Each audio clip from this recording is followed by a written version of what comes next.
Bonjour à tous et bienvenue dans cette nouvelle vidéo. Aujourd'hui, nous allons parler de la soumission, de la gentillesse, du fait de faire la distinction justement entre une relation qui est toxique et quelque chose qu'il faudrait conserver dans sa vie. Est-ce que le problème, c'est justement de ne pas savoir mettre de limites? On entend beaucoup ça quand on parle des personnes toxiques, des pervers narcissiques. Ah, la victime ne sait pas en fait mettre de limites et c'est de sa faute. C'est quelque chose qui peut être entendu. Alors, non, ce n'est pas de sa faute.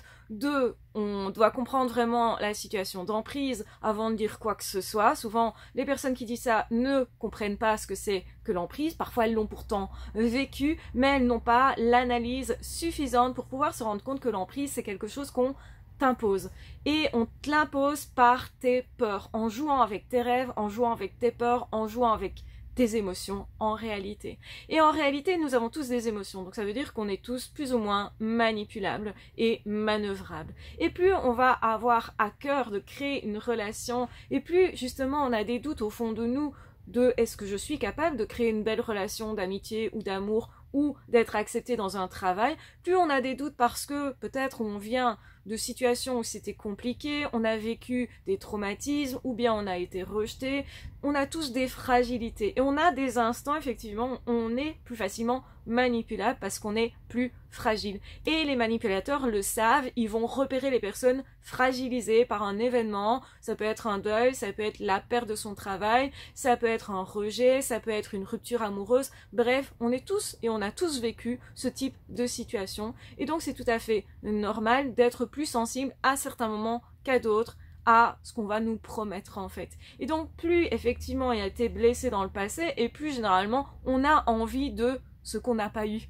Donc autrement dit, on vient de rompre amoureusement, c'est le moment généralement où on aurait le plus envie de rencontrer quelqu'un et d'être vraiment bien en couple. Et puis généralement ça va se tamiser, on va passer à autre chose parce qu'on a d'autres activités, etc. Et puis c'est plus tard qu'on va rencontrer quelqu'un avec qui ça va être vraiment chouette au niveau du couple, etc. Mais effectivement on a tendance à vouloir ce qu'on n'a plus, ce qui est normal parce qu'on ressent une perte, on ressent un manque et on le ressent particulièrement quand on a été dans une situation anormale, toxique et d'emprise. Et donc, en réalité, c'est pas le fait de mettre des barrières qui pose problème à la victime tellement, parce que la victime, elle va mettre des holà, des barrières, dire non, ça je ne veux pas, mais ça ne va pas être entendu, écouté. En fait, l'autre ne respecte pas la limite. Je recommence, j'ai pas fouillé. L'autre ne respecte pas la limite. On va laisser, c'est drôle, alors c'est pas grave. Et donc, en fait, ce qui se passe, c'est que justement, vous ne pouvez pas être imparfait. L'autre va vous critiquer dans tout ce que vous faites et donc vous allez possiblement chercher une perfection parce que vous pensez que vous serez aimé quand vous serez parfait, quand vous saurez faire, etc. Donc vous avez déjà tendance à vous dire si ça ne va pas, c'est de ma faute. Ça, c'est une vraie tendance que les personnes victimes ont. Je mets ça entre guillemets parce qu'on est victime un moment et puis on décide de passer à autre chose. Donc on ne reste pas victime.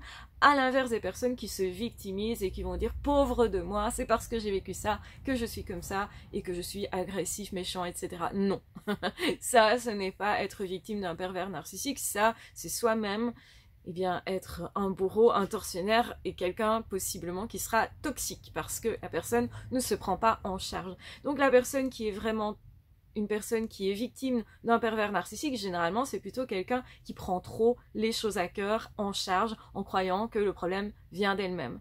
Et donc, où est la vraie gentillesse là-dedans? Où est la fausse gentillesse? Le problème, c'est que quand on est en relation avec une personne toxique, on devient un faux gentil. Et vous avez tous entendu dire que la fausse gentillesse ne séduit pas. Ou le fait d'être trop gentil, ça c'est vraiment à proscrire, ça ne séduit pas. En fait, trop gentil veut dire qu'on le fait par obligation, qu'on ne le fait pas de gaieté de cœur, qu'on ne prend plus plaisir à être gentil. J'ai dit plus, ça veut dire que habituellement, quand on est gentil, c'est automatique et nous, c'est notre nature.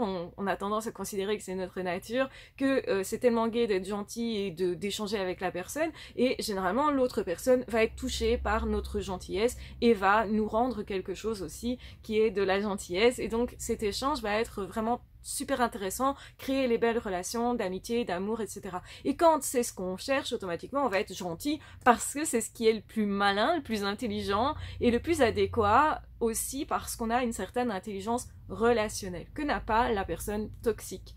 En réalité, donc quand on est gentil avec quelqu'un, on l'est vraiment. On va faire un compliment, mais qui est vraiment un vrai compliment. C'est-à-dire qu'on connaît vraiment la qualité de la personne, on a remarqué cette qualité, on se dit waouh, trop génial, t'as vu ce que t'es capable de faire, je trouve ça vraiment bien. Et on lui fait la remarque, ben t'as vu comme t'es doué dans ça, ou t'as vu comme t'es beau, belle aujourd'hui, etc. Bref, on a remarqué une qualité de la personne qui est réelle, qui est factuelle, et qu'on a pu observer parce qu'on connaît suffisamment la personne. Méfiez-vous des personnes qui vous font des compliments sans vous connaître, parce que souvent ce sont des faux compliments, ou alors ce sont juste des impressions, et donc ça n'a pas la même valeur en fait. Et donc du coup, il faut bien comprendre que la vraie gentillesse, c'est quand on donne quelque chose à quelqu'un et qu'on a plaisir à le faire, que c'est automatique, que c'est quelque chose qui est fluide, qui n'est pas imposé. On ne le fait pas parce qu'on a peur de perdre quelque chose, on ne le fait pas parce que justement on voudrait obtenir quelque chose. Le problème de la fausse gentillesse ou du fait d'être trop gentil quand on veut séduire, c'est justement parce qu'on veut surtout quelque chose, comme les dépendants affectifs. Ils veulent absolument rencontrer l'amour, être en couple avec cette personne, donc ils vont tout faire pour en fait séduire, mais en faisant ça, on sent que c'est faux. On sent que le compliment n'est pas adapté, qu'il est trop en fait, qu'il y a quelque chose qui ne va pas, qui n'est pas cohérent, parce que justement, cette personne, on voit qu'elle attend trop en retour. Et on sent en fait que la personne, elle vient pas nous faire juste un compliment, on sent qu'il y a une demande derrière. Et que cette demande, elle nous emprisonne, elle nous coince dans quelque chose qu'on ne veut pas en réalité.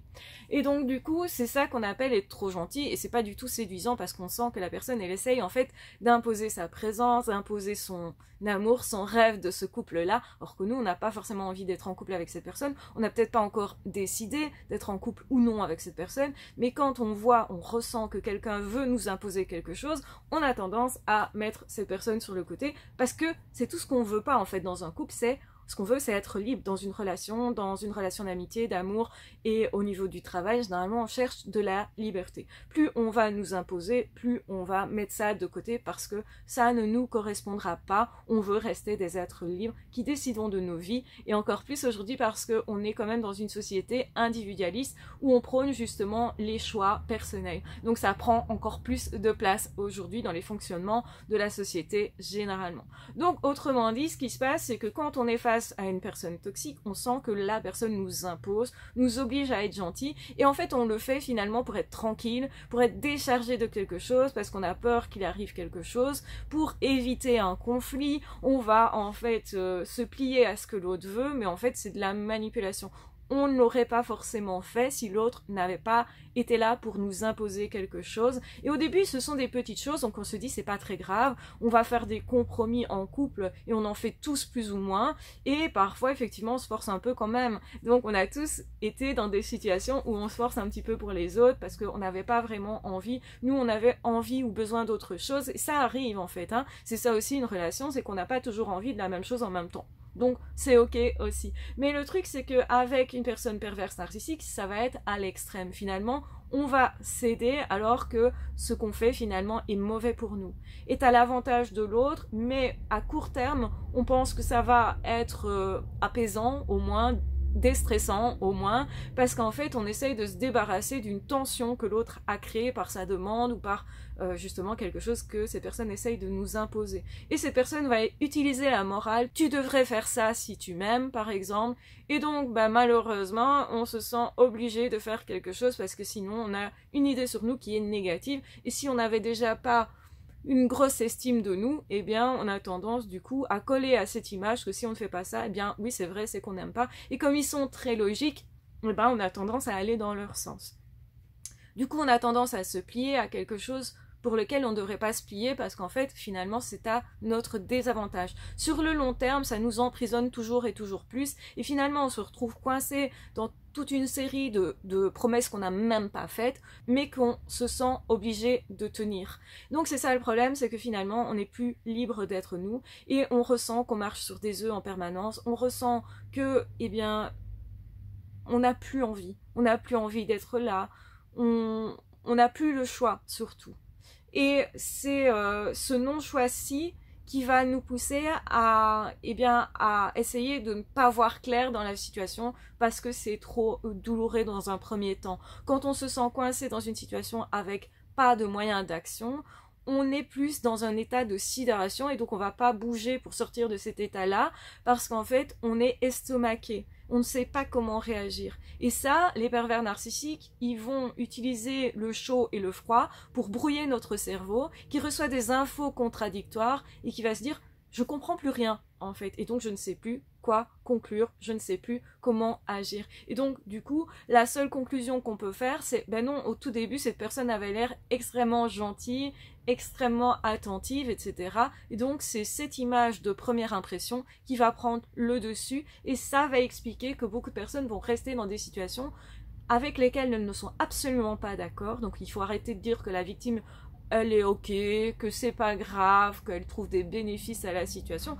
Pas du tout. Elle est coincée dans une situation, elle sait plus comment réagir, elle sait plus comment se libérer de tout ça, elle a peur des conséquences, aussi souvent il y a beaucoup de peur, et c'est ça qui va faire en sorte que la personne ne sort pas de cette situation-là aussi parce qu'elle ne voit pas clair. Donc moi, mes vidéos vont servir à mettre de la lumière justement sur ce qu'on ne voyait pas, pour prendre conscience, pour justement faire en sorte que dans le cerveau il n'y ait plus ce brouillard et qu'on voit vraiment les intentions réelles de cette personne-là. Et quand un jour on se dit mais c'est évident que cette personne elle fait exprès, là on commence à se défendre. On commence à se dire ok, cette personne elle veut vraiment m'ennuyer, elle le fait exprès, elle veut vraiment me faire mal et voire elle veut vraiment me détruire. Et là c'est comme ça qu'on va se dire sauf qui peut, parce que tout ce qui va être en ligne d'horizon, c'est sauver ma vie, et c'est à ça qu'on va penser en priorité, c'est ça aussi qui va créer l'angoisse, mais qui est aussi parfois de la colère qui va permettre de bouger,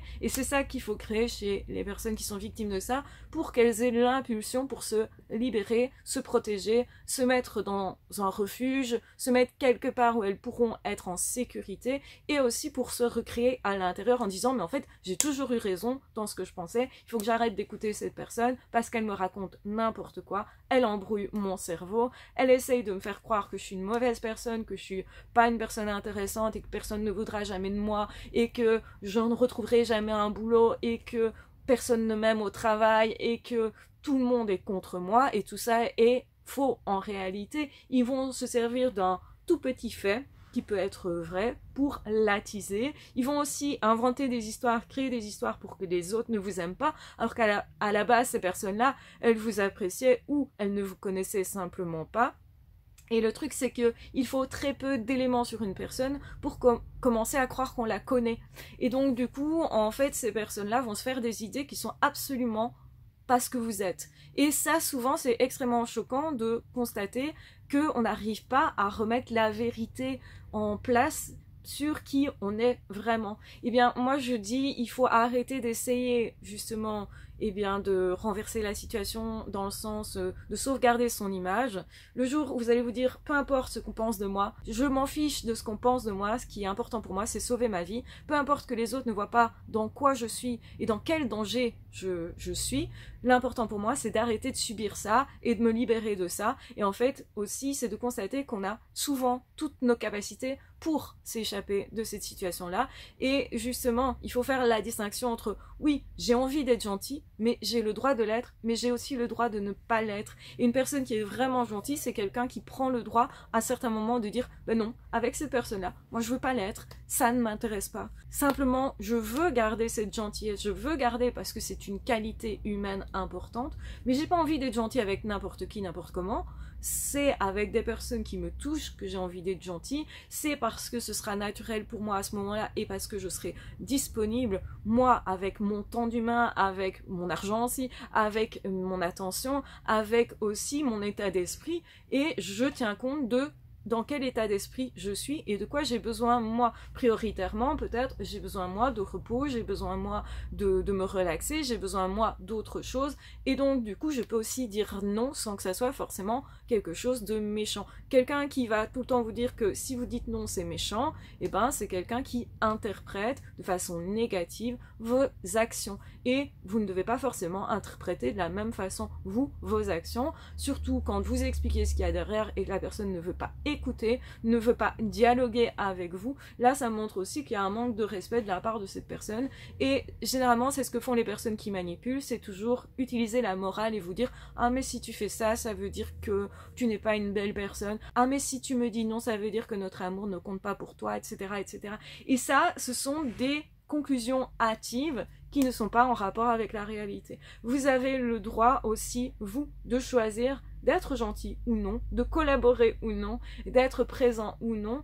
Et c'est ça qui est intéressant en fait dans le vrai amour, la vraie amitié, c'est que l'autre ait choisi d'être là à ce moment-là pour nous de façon complètement alignée, avec son cœur qui est vraiment là, donc avec aussi beaucoup de plaisir à partager avec nous. Donc c'est très différent quand justement on nous impose des choses. Là on peut plus être gentil, c'est tout à fait normal, faut pas se dire qu'on a perdu notre gentillesse.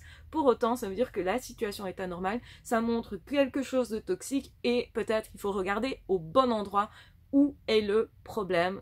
Et le problème n'est pas chez vous, mais chez la personne qui justement passe son temps à imposer aux autres en disant « Ah, tu devrais être comme ça, tu devrais faire ça, ok, mais de quel droit tu imposes le rythme de la relation ou le rythme justement des échanges, etc. Et de quel droit, en fait, c'est toi qui décides d'absolument tout dans la relation, parce que quand c'est une relation toxique, l'autre veut avoir tout pouvoir sur vous en réalité, et ça, ce n'est pas de l'amour, et ça n'en sera jamais. Donc retenez bien ça, ça vous permettra de distinguer quelle est une relation toxique, quelle est la vraie gentillesse, où est-elle réellement, parce que ça aussi c'est intéressant pour construire de vraies belles relations, et justement pour changer la donne, parce que quand on a connu une relation toxique et qu'on vit une relation avec une vraie gentillesse, donc la personne est vraiment là à certains moments, pas à d'autres moments, mais c'est ok pour nous, et à ce moment-là, on va vraiment être dans le vrai amour, le vrai partage, la vraie amitié et la vraie collaboration au niveau du travail avec respect, etc. Et donc beaucoup aussi de plaisir, et je pense que c'est important parce que oui, c'est une base importante de bonheur. Voilà, je vous embrasse bien fort, je vous aime très fort, prenez bien soin de vous, ciao, bye bye.